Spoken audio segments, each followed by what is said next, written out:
آج اشراط قیامت پر گفتگو ہونے والی ہے۔ حضرت عیسیٰ علیہ السلام بھی قیامت کی نشانیوں میں سے ایک ہیں۔ جب وہ آئے تو انہوں نے پہلا تعارف کرایا کہ میں عیسیٰ ابن مریم ہوں۔ اب کوئی دوسرا بندہ اس آیت کو استعمال کرنا چاہے، جب تک اپنی ماں بنی اسرائیل میں سے ثابت نہ کرے وہ اس سے استدلال نہیں کر سکتا۔ عیسیٰ ہونا ایک، مریم کا بیٹا ہونا دو، اور اس کی دعوت کا دائرہ محدود ہونا صرف بنی اسرائیل۔ بنی اسرائیل کے سوا کسی کو دعوت نہیں دے سکتا۔ عیسیٰ ابن مریم، قرآن مجید نے 32 مرتبہ عیسیٰ ابن مریم، عیسیٰ ابن مریم، عیسیٰ ابن، وہ بار بار عیسیٰ ابن مریم کیوں کہا؟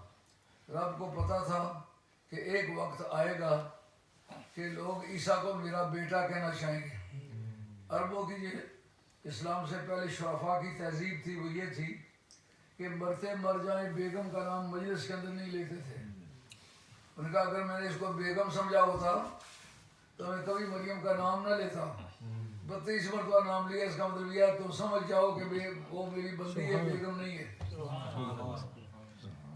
دوسری بات یہ کہ اس کے اپنی شکل و صورت کے رنگ قرمزی رنگ کا ہوگا، یعنی گورا سفید، بال گھنگریالے ہو گئے، اونچے لمبے قد کا آدمی ہوگا، خوبصورت انسان ہوگا۔ خوبصورتی ہمارے علماء عقائد نے لکھا کہ ضروریات نبوت میں سے ہے۔ سبحان اللہ، سبحان اللہ۔ کوئی بدصورت آدمی تاریخ میں نہیں بتلایا جا سکتا، علم عقیدہ کی کتابوں کے اندر ہے۔ کوئی بھی نبی یا رسول ایسا نہیں کہ بدصورت ہوا ہو پھر وہ نبی ہوا ہو۔ اس کی وجہ یہ خدا کی پالیسی میٹر کے خلاف ہے۔ اس نے صورت کو قبول پیغام میں دخل ہے۔ آدمی اچھا لگے، صورت اچھی ہو، وہ کشش کرے تو بات کرے تو بھی اچھی لگتی ہے۔ تو جس کی صورت دیکھ کے بیل بھی بدک جائیں اس کی بات کو کون سنے گا؟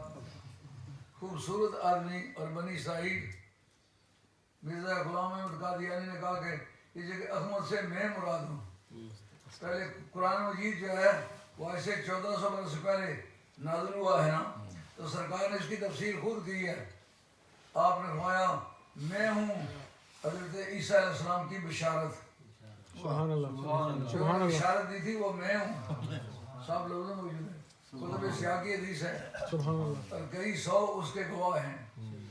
دوسری بات ہماری ماں نے جو خواب دیکھا تھا، اس اپنے پیٹ کے اندر نور دیکھا ہے، اس خواب کی تعبیر میں ہوں۔ پھر وہ نور میں ہوں جو میری ماں نے دیکھا تھا۔ سبحان اللہ۔ اس سوتے میں عالم خواب میں دیکھا۔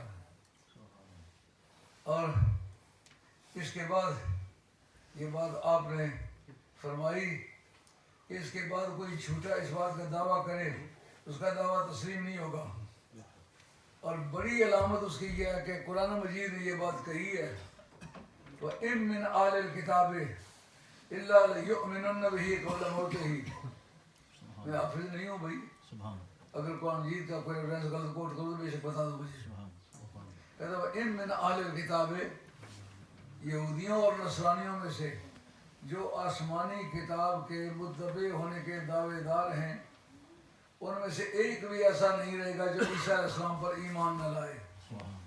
تو مرزا قادیانی جہاں سے صاحب کو تو دوبارہ بھیجتے رہے وطن، اور انہوں نے عیسائیوں کے لنگوٹ میں سر دے کے اپنی جان بچائی۔ دیکھیں نا ازالت الاوہام کے اندر وہ لکھتے ہیں، کہتے ہیں میرے والد صاحب نے انگریزوں کو 1857 کی جنگ آزادی میں 50 گھوڑے، 50 سوار، ان کے جتنے سواری کے ضروریات ہیں وہ انگریز کی مدد کے لیے پیش کیے۔ تم تو کفر کے مددگار ہو، تم نے اس کو مٹانا کیا ہے؟ کہا کوئی بھی اہل کتاب میں سے نہیں ہوگا، یہ قرآن کی نص ہے، کوئی اس میں کوئی تعویل نہیں ہے، کوئی تفسیر نہیں ہے۔ وَإِن مِّنْ أَهْلِ الْكِتَابِ إِلَّا، ان نافیہ کے بعد اللہ آئے تو یہ نشانی ہوتا ہے نافیہ نے، کوئی اہل کتاب میں سے ایسا نہیں ہے جو اس کی موت سے پہلے ان پر ایمان نہ لائے۔ یہ قیامت کی نشانیوں میں سے ہے، ابھی وہ نشانی ظاہر نہیں ہوئی۔ مرزا قادیانی کہتے ہیں کہ میں ہوں وہ، یار پاگل کہیں کہ اس بات کو سمجھو کہ سرکار نے فرمایا اس کی موت جو ہے مدینہ طیبہ میں ہوگی، میرے ساتھ اس کی قبر ہوگی، قیامت کے میدان میں عیسیٰ اور میں اکٹھے کھڑے ہوں گے۔ میری قبر میں جگہ اس لیے دی جائے گی کہ آخری وقت میں میرا دین جب بڑا کمزور پڑ جائے گا تو میری اولاد کا امام مہدی ہوگا، وہ اپنا کام چلائے گا، یہ اس کی آ کر مدد کرے گا۔ چونکہ اس نے میرے دین کی مدد کی ہوگی اس لیے اس کو اپنے روزے میں جگہ دینا یہ میری شان ہے۔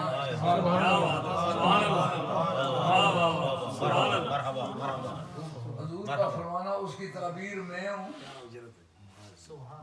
میری ماں کا خواب میں ہوں، اور پھر اس کے بعد قرآن کا یہ کہنا کہ کوئی اہل کتاب ایسا نہیں ہوگا جو اس پر ایمان نہ لائے۔ اس لیے بڑی آسانی سے سمجھا جا سکتا ہے کہ یہ مرزا قادیانی کافر ہے، یہ اس بات کا دعویٰ کرتا ہے، قرآن کی آیت کا انکار کرتا ہے، حضور کے حدیث کا انکار کرتا ہے۔ اس حدیث کی صحت میں کسی کو کلام نہیں ہے، حدیث متواترات میں سے ہے۔ اب جناب وہ مرے گا کہاں؟ مدینہ طیبہ میں، قبر اس کی کہاں ہوگی؟ مرزا جی کو اللہ کبھی معاف نہ کرے، کبھی عرب شریف میں گئے ہی نہیں ہے، ایمان لائے ہوں ولایت پر تو مدینہ شریف ان کو جانے کی کیا حاجت ہے؟ اب پاکستان کو جو غلط فہمی ہے یہ پاکستانی ہیں، ہم مانتے ہیں یہ ان کی نیشنلٹی پاکستان کی ہے، مگر جن کا مکہ مدینہ ہندوستان میں ہے، مرزے کی قبر جو ہے آپ کے شہر سے غالباً 150 میل دور ہوگی۔ سیالکوٹ احمد کی طور پر انہوں نے بھرتی ہو کے کام کیا ہے، گرداسپور ان کا ضلع ہے، قادیان ان کی تحصیل ہے، اور وہ بٹالے شریف کے بڑی قریب ہے۔ تو آپ کے شہر سے چلیں کوئی 150-200 میل چلیں تو مرزا قادیانی کی قبر آ جاتی ہے۔ اب جناب ہمیں کوئی کہے مدینے پر تم بم مارو، ہم مرتے مر جائیں گے، ایسا تو نہیں کریں گے۔ کعبے پر بم مارو، اب ایسا تو نہیں کر سکیں گے۔ ان کو کہے کہ جناب ہندوستان سے ہماری جنگ ہے تو ہماری مدد کو لے گئے کہ ہمارا مکہ مدینہ ادھر ہے، ہم نہیں لڑائی کر سکتے، ان کی مخالفت نہیں کر سکتے۔ یہ بات سمجھ میں آتی ہے کہ نہیں آتی؟ اچھا ایک بات یہ کہ وہ دونوں کا زمانہ ایک ہوگا، حضرت امام مہدی آخر الزمان جب آئیں گے اس سے پہلے یہ نشانیاں ظہور پذیر ہوں گی۔ ایک یہ کہ جس کو امین سمجھا جائے وہ خیانت کرے گا، یہ بات سمجھ آ رہی ہے؟ اس وقت معاشرے کے دراڑوں میں یہ بات گھس چکی ہوئی ہے، روزانہ کی زندگی میں دیکھتے ہیں۔ میری موجودگی میں لندن میں ایک شخص نے اپنا مکان جو فری ہولڈ تھا ٹیکس سے بچنے کے لیے بیٹے کے نام کرایا۔ جس وقت کوئی 1.5 مہینہ گزر چکا، باپ کو نوٹس جاری کیا کہ میرا مکان چھوڑو، مکان باپ کا نام کرایا بیٹے کے ٹیکس سے بچنے کے لیے، لیکن جب 1 مہینے بھر کے بعد، لیکن اس کا انجام کیا ہوا؟ وہ بابا بھی مر گیا، اس کی بیگم بھی مر گئی، وہ بیچارے جگہ جگہ کبھی break fast and bad in جگہوں میں کام پڑھا لیتے رہے، کبھی ان کو کونسل نے کوئی عارضی طور پر مکان دیا، چند دن دنیا میں رول کھول کے انہوں نے زندگی گزار لی، مر گئے۔ لیکن اس کے ہاں بڑی مدت کے بعد ایک بیٹا پیدا ہوا تھا، وہ مر گیا، اب جناب اس کا کوئی اولاد نہیں۔ ایک لڑکی تھی وہ بھاگ گئی، وہ دوسری بیگم سے تھی، لڑکی بھاگ گئی، لڑکا مر گیا جو نئی بیگم سے کیا تھا۔ اب جناب وہ محتاج ہے، اب وہ کہتا اپنے بھائی کو میں اپنا مکان تمہارے نام کراتا ہوں تو آپ مہربانی کریں میری ذمہ داری کو قبول کریں۔ میں نے وہ جو دوسرا بھائی وہ میرا مرید ہے، میں نے کہا ایسے غداری سے باپ کے ساتھ غداری کی ہے، اگر یہ تمہیں مکان دیتا لیکن اس جھانسے میں تم نے نہیں آنا، امانت میں خیانت کرنا اس ملک کا ایک ثقافتی نشان بن گیا ہوا ہے۔ جو آدمی کسی سے بددیانتی نہ کرے اس کو سمجھتے اس کو آتا جاتا ہے کچھ نہیں۔ ضلع ساہیوال میں میرے ایک مرید ہیں جن کے 12-14 مربع زمین ہے، بھائی کے قبضے میں ہے، بھائی کاشت کرتا ہے، وہ ادھر ہے جناب 1200 من غلہ ہوا۔ میں نے ان کو کہا تم عشر کہاں دیتے ہو؟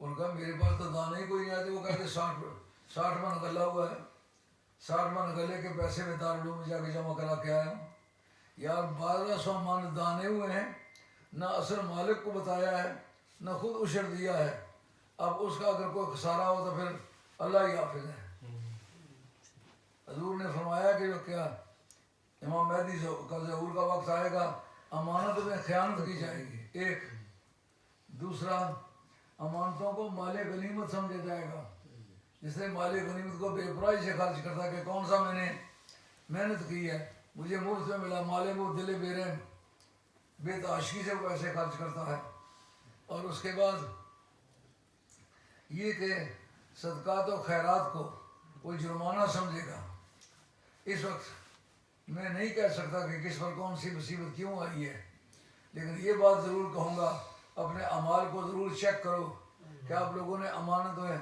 یہ جو صدقات واجبات ہے فطرانے کتنے دیے ہیں زکاتیں کتنے دی ہیں ہر مائی بہن کے ساتھ 3-3 4-4 کلو سونا جمع کیا ہوا ہے آنا بھی زکات نہیں دے زکات دیتے ہیں تو اس کو ہمارا پانجا بیمار ہے اس نے لاز مار کا کرانی ہے زکات سوائے پانجے نے کرا نہیں کرنی پھر ادھر پیسے چھکنیاں میں پوچھتا ہوں جس کے پاس سونا تولوں کے حساب سے نہیں سیروں کے حساب سے ہو قرآن نے کہتا ہے الذین یکنزون الذهب والفضة ولا ينفقونها فی سبیل اللہ جو روپیہ پیسہ سونا چاندی اکٹھا کرتے ہیں راہ مولا میں خرچ نہیں کرتے ان کو کہتے فیقضى علیہ ان پر آگ جلائی جائے گی اور فتقویٰ بہا جباہہم وجنوبہم وظہورہم ان کو داغ دیے جائیں گے گرم سونے کے اسٹیمپیں لگائی جائیں گی تو وہ